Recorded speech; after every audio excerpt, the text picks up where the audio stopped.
Elliotte, please be joined now by the head coach of the Dallas Stars. I know he wants to interject here and say interim head coach, but are you giving him the promotion now? Yes, as far as I'm concerned, he is the head coach of the Dallas Stars. He is. And my vote is more important than Jim Nils. Sorry, Jim, but here's your new bench boss full-time. Rick Bowness joins us on 31 Thoughts, the podcast. Now, something we found out right before we started. You were once a real-life Reggie Dunlop and had the jacket to prove it. I was a player coach in the American Hockey League back in 1982-83, I believe. What happened was Ron Rissett had been named the head coach of the American Hockey League. Winnipeg Jets were moving their farm team to Sherbrooke Jets. And Ron had had a brain tumor removed in July, so he was not ready to start the season. So I was the captain of the team and basically a playing assistant coach anyways at that point. And John Ferguson Sr., the GM at the time, asked me to go until probably Christmas as player coach, and I didn't know what I was doing, so I said, sure, I can do that. Doesn't sound hard. Way over my head. So as little as I know now, yeah. I knew a lot less then. But so I was player coach, and I would come off the ice and I would stand behind the bench, and then I would bench myself for a lot of times, but there's times I'd have to play. So, but I was a player coach, and unfortunately Ron was unable to come back, so I did finish the year as player coach. Of all the players that you've had... Hold on 1 second. Yes. Because part of this is televised. And we have to give a shout-out to the Kess and Juice podcast, which is Kevin Bieksa and Ryan Kessler, because without them, I wouldn't have known this. But you had a Reggie Dunlop jacket. And for those who can see this on YouTube, this is not it. What happened? This is not it. And I took so much abuse from those two that I eventually just had to retire it. My wife bought it. She absolutely loved it. And I wore it for a little bit. But again, the verbal abuse from those two guys, I couldn't take it anymore. But I did wear it when I wasn't around them. I loved that jacket. It was very comfortable. It didn't matter what it looked like. It was very comfortable. Hey, comfort is more important than anything else. Of all the players that you've had, and you've been behind the bench for a number of years, who could you see as a Reggie Dunlop? Is there one or two players you could say, you know what, this guy could be a player coach? Oh, there's quite a few that could do that. The one guy I'm glad has got into coaching is Alex Burrows. Great hockey sense and great hockey mind and very, very competitive. So I know he's an assistant coach in Laval with the Montreal Canadiens. At one point, he will be a National Hockey League coach. And if you talk to Daniel and Hank and they'd say who was one of the best players you ever played with, it would be Alex Burrows. Not drafted, worked his way up.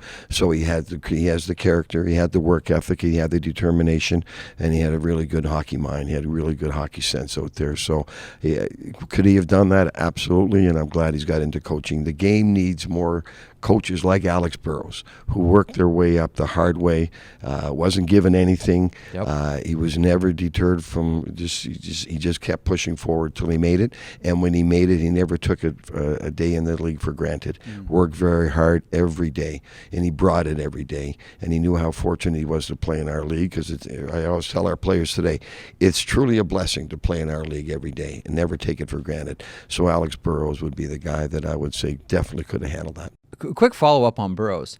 How did that conversation go to put him with the Sedins? I don't know if he kind of just fell into it or not. I don't remember, but I do know that it fit. And as a coach, sometimes you can't define chemistry, but you can see it. And you can see the chemistry between Alex and the Twins. To play with the Twins, you had to be patient, and you had to know you weren't their first look. You were always their second or third look with the puck, and you had to know where to go.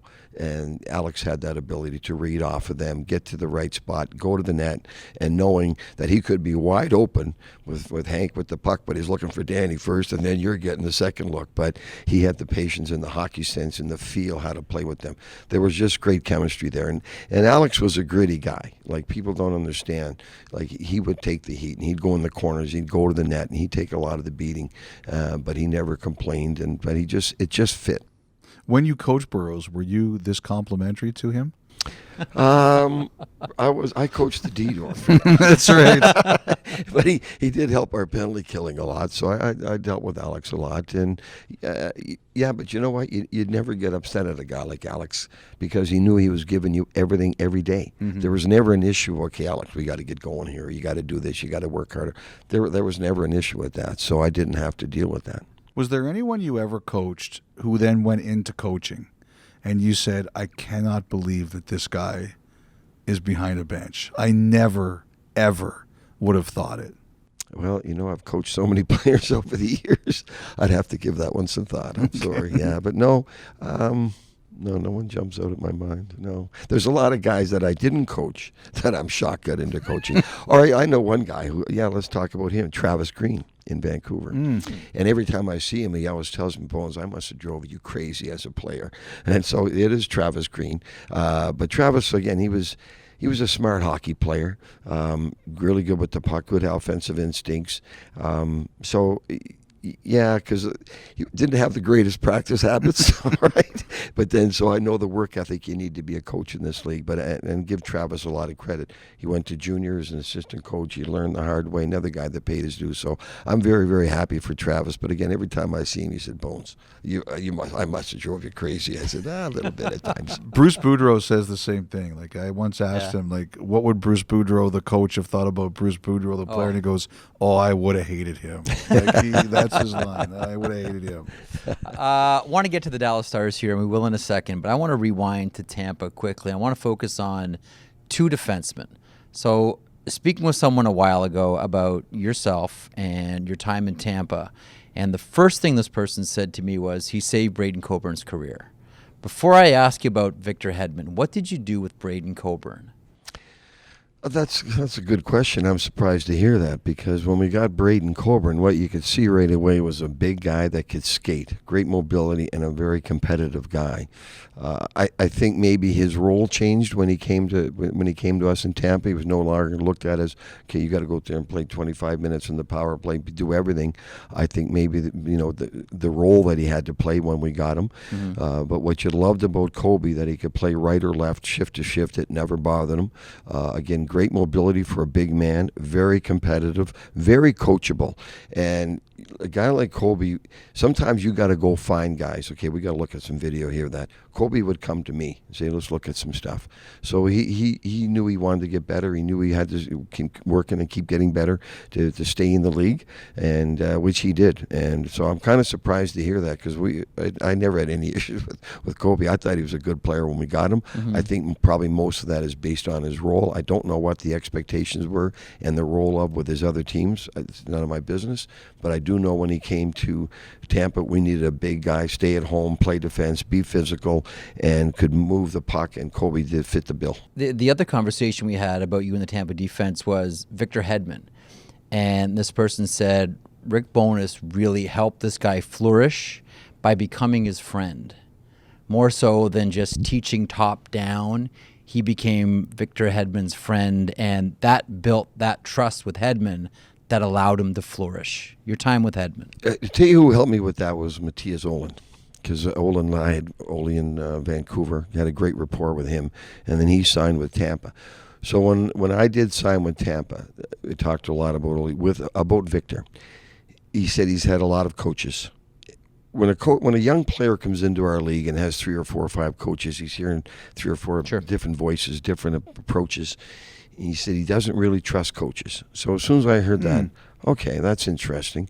So my first approach with Victor, we didn't talk hockey. We just talked family. We talked off-ice stuff. We didn't talk about coaching as a player. I knew I had to build his trust before we could even delve into the hockey. So I spent a lot... It's, again, you're not spending a lot of time with him away from the rink, but every chance I get, I would sit with Victor and we'd talk. And again, it wasn't about on-ice stuff. It was everything but on-ice stuff. I knew I had to build a rapport with him. I knew I had to build his trust. And you could see what a great player he was going to be. Sure. He didn't realize it, but we could see it. And I say this about Victor all the time. I've never seen a guy in our league that is 6'6" that can skate like Victor Hedman and does all the great things that kid can do.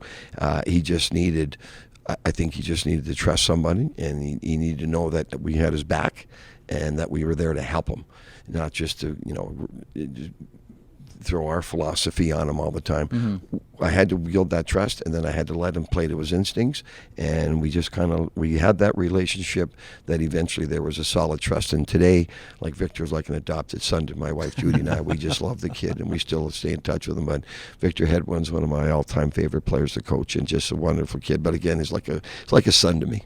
What was the topic? Like you said, talk about family. Was there anything in particular that you guys realized that you had in common, an interest or something like that really got the relationship going? He was very proud of his family back in Sweden. His older brother played in the leagues over there, and he's very proud of his parents. He knew the sacrifices they had made, and having my son Ryan play in the OHL for 4 years and was drafted and didn't make it, and we talked about that. So I think it was more based on family than anything. Mm-hmm. And then we start to talk about his career and where he wanted to go, and it took a couple of months.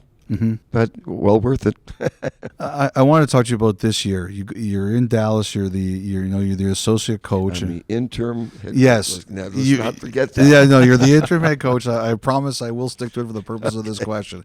I know I'm not going to dig into what happened with you, but I'm curious about how much lead time did you have? Like, all of a sudden, you're the head coach of the team out of nowhere. How much lead time do you have, and how do you get things back on the rails? Because they could have gone right off for the Stars at that time. There was no headway into this. It was just walked in the morning, and we need you to be the interim head coach. Floored, absolutely floored. Never saw it coming. Wasn't prepared for that one bit. So no one saw it coming, and all of a sudden, the whole coaching thing changed. So no, there was no preparation for that. I just kind of said, okay. It took a little while to get in my head. Okay, what am I going to do now? But I've been around long enough that, fortunately, that now we got to approach things differently here. I've got to take a whole different approach to dealing with players, dealing with game prep, dealing with media, dealing with everything. And so was it a little uncomfortable at the start? Absolutely. You got to remember, this was not a job that I wanted. This wasn't a job that I applied for. They've asked me to come in and finish the season as the interim coach. Okay, we can do that. So was I expecting this? Absolutely not. Was I looking for it? Absolutely not. That was the last thing in my mind. But okay, so if Tom and Jim asked me to do this, and now, okay, I've got to do the best job I can. Now, saying that, it took a while to get comfortable, because first of all, when you're associate coach or assistant, no one wants to talk to you. It's great. You can hide. You can hide in the background, which I love. I'm a very private person. So not being in the limelight, I thought was great. I could just coach the defense, coach the penalty kill, work with some forwards and that, and no one noticed, and no one wanted to talk to me, and I thought that was great. Now you're dealing with a lot of noise, like I like to say, around the coaching, and I found that difficult for probably the first month. That, okay, I've got to get used to this. I just want to coach. That's what I love doing, is coaching. But when you're the head coach in the NHL today, as compared to when I was the last time, there's just a lot more involved. There's a lot more around the team. There's a lot more noise around the coaching fraternity today. And I had to get used to that. And honestly, I don't know how many games I've coached. It doesn't matter. With Dallas as the head coach, it's just now getting to be a little more comfortable. But that was the biggest change for me, being taken aback by the whole thing that developed as quickly as it did, walking in at 7 o'clock and as the assistant, and at 7:01 you're the interim head coach. What?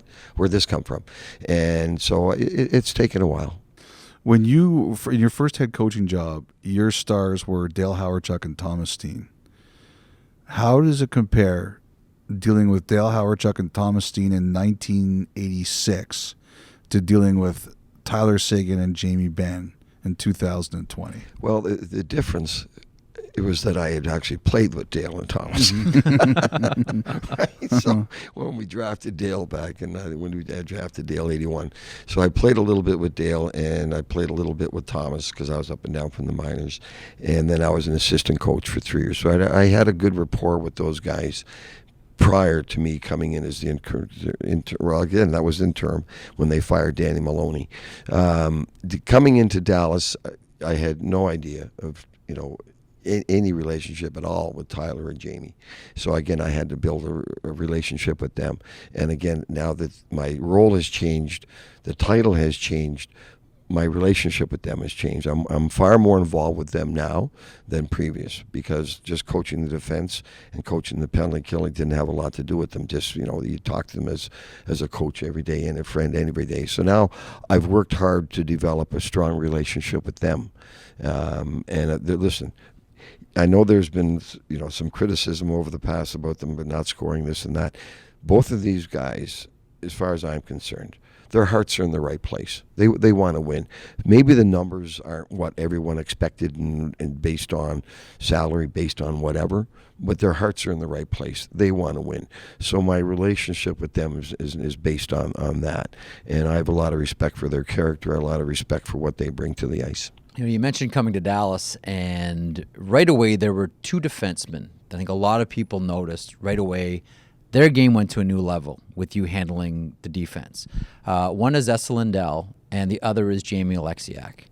How much did you look at these two players and said, there's more here, and I can get it out of them? Well, with Esa, if all the when I went there last year, you watch video over the summer so you can get a feel for the guys I don't know anything about Dallas. Really, we only played them once or twice a year, and that was it. And then when you get to work with them, he's of all the players that were in Dallas, he's the best of them in terms of I didn't know what I was getting and how good a player he was. He's a much better player than I realized. And he's a wonderful, wonderful person, great teammate. But this guy he's what you want as a coach. A guy that shows up every day, he works every day, he has a great attitude, and he brings it every day. But again, a smart player you can play in any situation against anybody. And for a young guy, and all of a sudden his minutes went way up and his responsibilities went way up, and he's handled it remarkably well. But it speaks of his character and it speaks of his talent. With Jamie last year, when we got him, didn't know much about him either. And it took a little while. He was a healthy scratch a couple of times. Then we got him settled down and we got him playing his game. And we lost Jamie in the playoffs against St. Louis, and it was noticeable when Jamie was not in our lineup. Yeah, he brings a physical presence and another big guy that can skate, another coachable kid. He's a very laid-back guy. There's no question about that. So you work with a guy like that, don't bring that personality on the ice. We need you to be physical. It's not a natural instinct, but he responded. And his confidence just grew. And so I had a conversation with him this year in training camp, and I don't mind sharing with you guys that. I went to Jamie and said, Jamie, we've got to get to the point where the coaches aren't discussing, are you a healthy scratch or are you in the lineup? Like, we're not behind the scenes talking about you. If you play the way we know you can play, that conversation will not happen. But that's up to you. That's not up to me. That's up to you to go on the ice and do it every day. And that's what he's done. He brings it every day. And he's a huge part of our team now. So being a healthy scratch when we first got him to where he is today, there's both ends of the spectrum. Listen, this guy can play. And he's a big help to our hockey club. And a wonderful guy, good teammate. In fact, there was a couple of games ago, somebody took a run at Miro. Well, all of a sudden the guys got plastered up against the boards because Jamie wasn't very happy about that. But he understands now his importance to the team, and he enjoys that role that we've given him.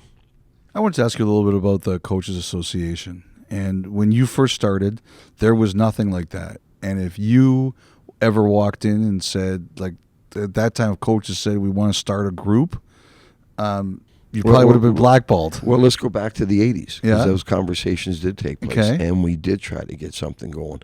And some head coaches lost their job.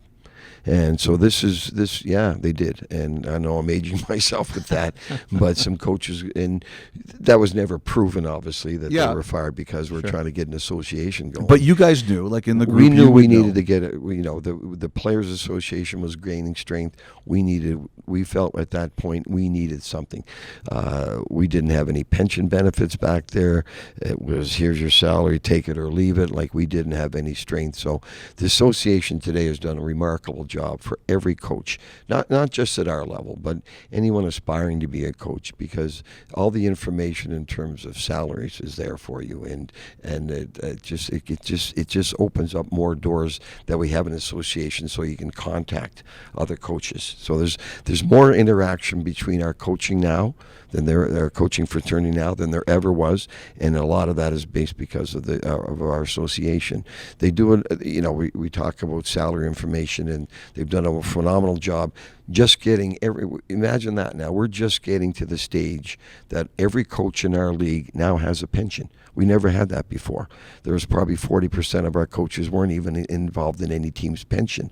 So the fact that we have an association now that'll go to bat for us and fight for us as a group, not just one or two guys, which was the case before, it's remarkable the steps that we've taken. But it's not just the pension; it's the health benefits. It's you want your green card, your visas, any help your wills, anything that anything you need, our association takes care of that. We've never had that before, and I've been coaching this league since 1983, and I tell Mike and Lindsay they've done a phenomenal job of bringing this association to where it is today. The strength of our group is it's never been like this. The communication with our group has never been like this. So you give Mike and Lindsay a lot of credit for getting us to where we are today. And and I tell our coaches that too, because you get a lot of coaches coming into our league, and I'm telling them, like, this wasn't like this 10, 15 years ago. Like, you guys are walking into a pretty good scenario. A lot of coaches have paid their dues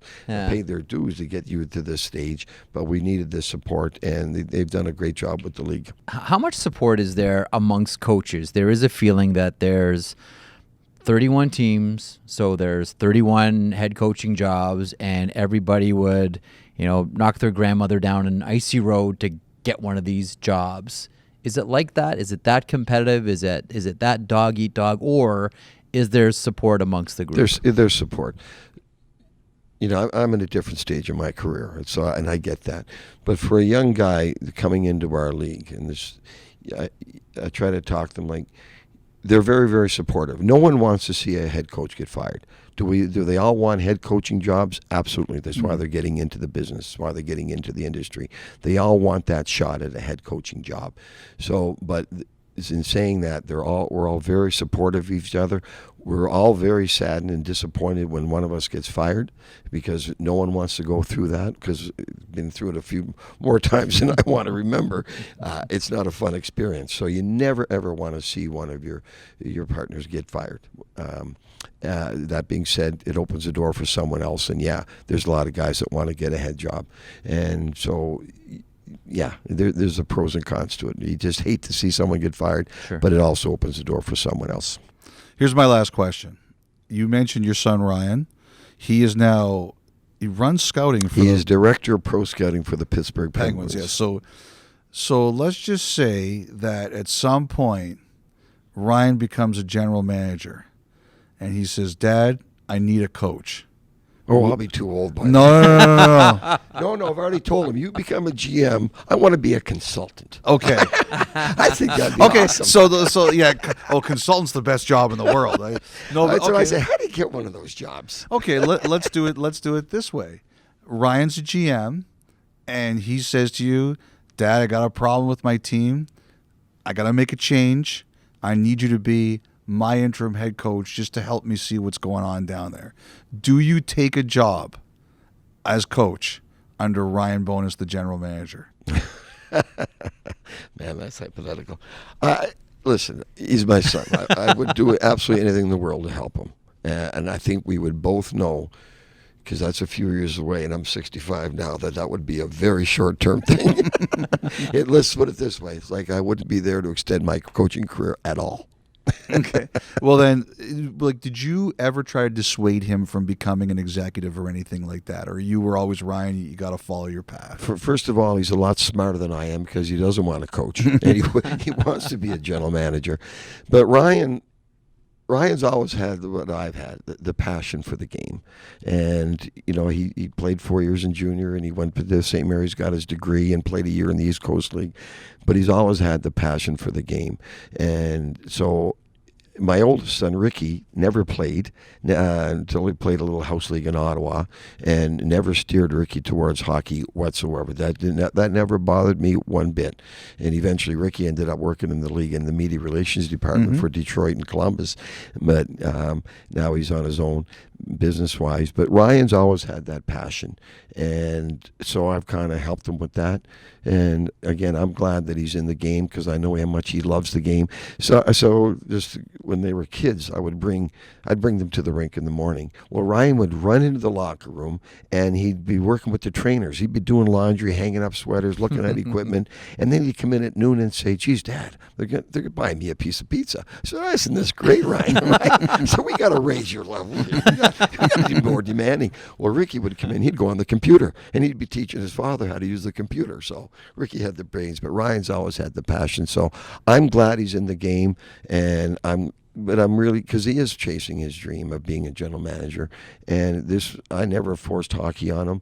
This is a natural. He's like I am. He just loves the game. You've done so much in this game as a player, certainly as a coach as well. I wasn't a very good player. Let's not kid you ourselves. played in the You NHL. played. I played. That's good. And as I tell my kids, because they're always bugging me about my low stats, there was only 17 teams back then. I might be able to be a regular in this league today with 31 teams. So you've checked a lot of boxes. Essentially, is what I'm getting at. You've checked a lot, and Winter Classic would have been another box. I would imagine that you checked behind the bench with the Dallas Stars. How many more boxes are there for Rick Bowness? I just want to get a Stanley Cup. But I'm running out of time, and I get that. I'm 65 now. Yeah, that would be huge for me. I've coached over 2,400 games. I'd like to get to over 2,500 next year at some point. But the Stanley Cup is still what drives me. It's like when I went to Dallas last summer. It's not like I needed the job. I didn't go there because I needed a job. I went there because I wanted to win the Stanley Cup, and there's a big difference there. I had 4 or 5 other opportunities. I could have retired. That wasn't, if I wanted to do that, but that's not what I wanted to do. I wanted to take one more really good shot at the Stanley Cup, and I feel I have that with Dallas. This has been a lot of fun. Congratulations on your success so far. Good luck checking that last box. Well, we're going to keep chasing it.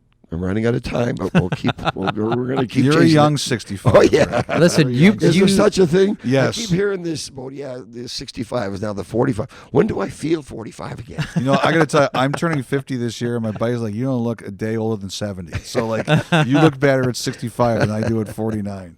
Keep those Stars playing the way you did against Carolina on Tuesday. That the best game you guys played all year? It's one of the best for a while. And again, like I told you earlier, we played a great game against Tampa coming out of the break, and it's been a little inconsistent, but the last 3 games have been really good. We played a really good game in St. Louis on Saturday night, but last night we were really happy with our game, and we've got a tough week ahead of us with Toronto, Montreal, and Ottawa. We get that, and we're going to have to play that well to have some success on this trip. Excellent. Thanks so much for this, Rick. My pleasure.